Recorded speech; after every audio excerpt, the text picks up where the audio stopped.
நண்பர்களுக்கு வணக்கம். சென்னையிலேருந்து உங்கள் இன்ஜினியர் செந்தில்குமார் பேசிகிட்டு இருக்கேன். இங்கே சென்னை சேலையூரில் நம்ம நண்பர் ஒருத்தருடைய வீடு உள்ள பெயிண்ட் மட்டும் பண்ணி கொடுக்குறோம்னு க்ளோஸ் ஃப்ரெண்ட் அவருக்காக பண்ணுறோம். ஸோ இது முன்னாடி எப்படி இருந்ததுன்னு பார்த்தோம். இந்த மாதிரி உங்கள் வீடை நீங்கள் ரீபெயிண்ட் பண்ணுறீங்க அப்படின்னா என்னென்ன விஷயங்கள் பார்க்கலாம், அந்த ப்ராசஸில் எதெல்லாம் நடக்கும், எந்தெந்த விஷயத்த நம்ம கவனித்து கரெக்ட் பண்ணிக்கிறது நல்லது அப்படிங்கிறத இந்த வீடியோவில் பார்க்கலாம்.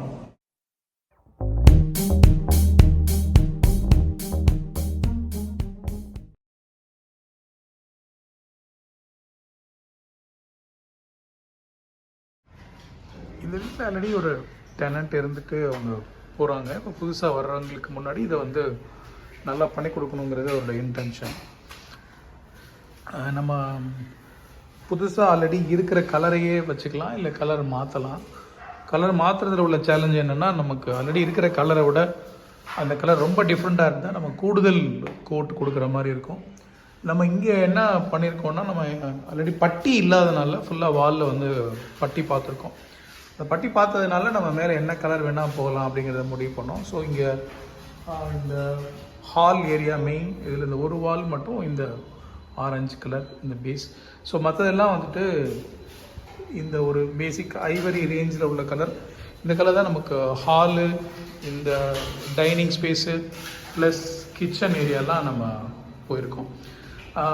தென் 2 பெட்ரூம்ஸ். இந்த பெட்ரூமில் இந்த கலர் ஒன்று, தென் another one பெட்ரூம். இங்கே இன்னொரு கலர் போயிருக்கோம். ஃபைன். இப்போ நம்ம பொதுவாக இது பண்ணும்போது நம்ம எதெல்லாம் ரெக்டிஃபை பண்ண வாய்ப்பு இருக்குன்னு பார்த்தா, இந்த வீட்டில் ஸ்பெசிஃபிக்காக பொறுத்த வரைக்கும் இந்த மஸ்கிட்டோக்காக இந்த ஒரு நெட்டு போட்டிருந்தாங்க. இதில் என்ன ஆயிடுச்சு, நிறைய இந்த ஷட்டர் ஃபிக்ஸிங் கண்டிஷனில் இல்லை, ஃபிக்ஸடாக இல்லை. காரணம் இந்த ஹிஞ்சு முன்னாடி போட்டிருந்ததெல்லாம் உடஞ்சி போய் அதில் ஒரு சின்ன சேலஞ்ச் இருந்தது. அதனால் எல்லாத்தையுமே நம்ம முழுசாக எடுத்துகிட்டு ஒரு ஆள் வச்சு அதுக்குன்னு டீம் வச்சுட்டு ஃபுல்லாக ரீஒர்க் பண்ணியிருக்கோம். ஸோ அது எல்லாத்தையும் நம்ம கிளியர் பண்ணியிருக்கோம். இந்த மாதிரி ஃபால் சீலிங் போடணுன்னா வாழ்க்கையில் ஒரு தடவை போட்டு அப்புறம் மறந்துடுவோம் பெரும்பாலும். அது ஒர்க் பண்ணும்போது பார்த்தா அங்கங்கே எரியாது. அதெல்லாம் இந்த டைமில் பயன்படுத்தி நம்ம ஒர்க் பண்ணிக்கிறது நல்லது.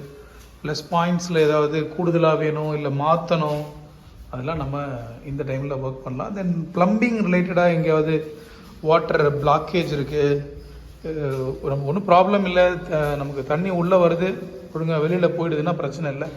அதில் சேலஞ்ச் இருந்தால் அதை பண்ணணும். அந்த சேலஞ்சை பற்றி நம்ம லாஸ்ட் வீடியோவில் பார்த்தோம். இப்போ தட் இஸ் பீன் ரெக்டிஃபைடு.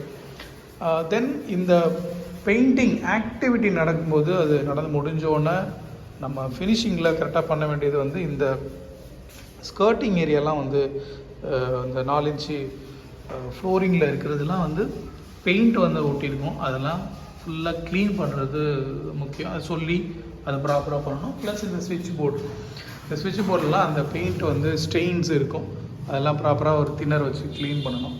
அது எப்படி இருக்குன்னா, யூ கேன் see ஹியர். நமக்கு இந்த மாதிரி ஒர்க் பண்ணும்போது இருக்கலாம். இதில் பேப்பர் ஒட்டிட்டு பண்ணலாம், இல்லை நம்ம பண்ணிவிட்டு கூட இதை ரிமூவ் பண்ணிடலாம்.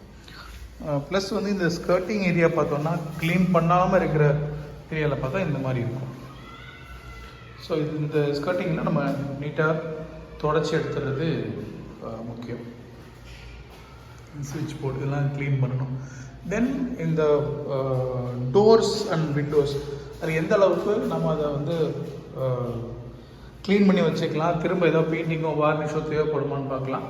நமக்கு பெரும்பாலும் வார்னிஷ் மாதிரி மெயின் டோரில் தேவைப்படலாம். இப்போ இதெல்லாம் க்ளீன் பண்ணாலே போதும். இன்ஃபேக்ட் இதெல்லாம் நம்ம க்ளீன் பண்ணாலே நம்ம அதை மெயின்டைன் பண்ண முடியும். தென் கார்பென்ட்ரி ஒர்க்குன்னு பொறுத்த வரைக்கும் நமக்கு இந்த மாதிரி கபோர்ட்ஸ் மாதிரி ஏதாவது போயிருந்தோம்னா அதில் இந்த ஹிஞ்சஸ்லாம் போயிருக்கும், ஒரு டோர் மட்டும் தனியாக விழுந்துடும். அதை ஒரு நாள் பார்த்துக்கிட்டு இருப்போம், அன்றைக்கி தான் பண்ணலான்னு. இன்ஃபேக்ட் இங்கே அந்த மாதிரி ஒரு சேலஞ்ச் இருந்தது. இந்த ஷட்டர் எடுத்துச்சு, லூஸ் ஆகிடுச்சு. ஸோ இந்த ஹிஞ்சஸ்லாம் மாற்றி இதை ஃபிக்ஸ் பண்ணியிருக்கோம். ஸோ இது எடுத்துக்கிச்சுன்னா நமக்கு ப்ராப்பராக இந்த டோர் க்ளோஸ் ஆகாது, லாக் பண்ண முடியாது. ஸோ இந்த மாதிரி சின்ன சின்ன விஷயங்கள் பார்க்கணும். ஏன்னா லைஃப்பில் மைண்டு பீஸ் எங்கே போகும்னா சின்ன விஷயங்கள் சரியாக இல்லாட்டி தான். ஸோ அந்த ஸ்மாலர் ஆஸ்பெக்ட்ஸை நம்ம கவனித்து கரெக்ட் பண்ணிட்டோன்னா சரியாக வரும். ஸோ வீடை வந்து முழுக்க க்ளீனாக வச்சு அப்படியே இன்ட்ரெஸ்டிங்காக அதை வந்து கண்ணில் ஊற்றிக்கிற மாதிரி காண்பிக்கிறதுல எனக்கு விருப்பம் இல்லை. ஏதாவது இஷ்யூஸ் இருக்குது, அதை எப்படி சரி பண்ணணும், என்ன மாதிரி நடக்கும், அதில் என்ன பிரச்சனைகள் வரும், அதை ஃபோக்கஸ் பண்ணுங்கிறது தான் என்னோடய ஐடியா. ஸோ அதனால தான் நான் இந்த சைட்டை வந்து இந்த கண்டிஷனில் காமிக்கிறேன். ஸோ நீங்கள் உங்கள் வீடு வந்து ஒர்க் பண்ணுறீங்க, ரீவேம் பண்ணுறீங்கன்னா இந்த விஷயங்கள் பாருங்கள். மெயினாக இதுக்கு வந்து காஸ்ட் அப்படின்னு பார்த்தோம் அப்படின்னா என்ன மெட்டீரியல் ஆகுதோ அதை விட டபுள் பங்கு வந்து உங்களுக்கு லேபர் காஸ்ட் ஆக வாய்ப்பு இருக்குது. இன்றைக்கி சிச்சுவேஷன் அப்படி தான் இருக்குது. நீங்கள் பெயிண்டிங் மெட்டீரியல்ஸே ஒரு 20,000 25,000க்கு வாங்கினா நமக்கு லேபர் ஈஸிலி 50,000 கிட்ட போக வாய்ப்பு இருக்குது. அதை நம்ம முன்னாடியே அனலைஸ் பண்ணி டிஸ்கஸ் பண்ணிவிட்டு ப்ரொசீட் பண்ணுறது பெட்டர். உங்கள் வீடு இப்போது நீங்கள் வந்து ஒரு ரெனோவேட் பண்ணுறீங்க, பெயிண்ட் பண்ண போகிறீங்க அப்படின்னா நம்ம பேசின சின்ன விஷயங்கள் உங்களுக்கு உபயோகமாக இருந்திருக்கும் நம்புகிறேன். ஒர்க் ஆரம்பிக்கிறதுக்கு முன்னாடி மெட்டீரியல் அண்ட் லேபருடைய காஸ்ட் என்ன வரும் அப்படிங்கிறத ஒரு சின்ன ப்ரொஜெக்ஷனாக உங்களுடைய இன்ஜினியர் கான்ட்ராக்டர் அவங்ககிட்ட கேட்டு வாங்கிக்கிட்டு ஒர்க் பண்ணுங்கள். ஏன்னா இதில் வந்து எப்படி காஸ்ட்டு செலவாகும், எங்கே செலவாகும்னு நமக்கு தெரியாது. அதான் அதில் இருக்கிற பெரிய challenge. Hope this helps you. Thank you so much for watching the video. Thank you.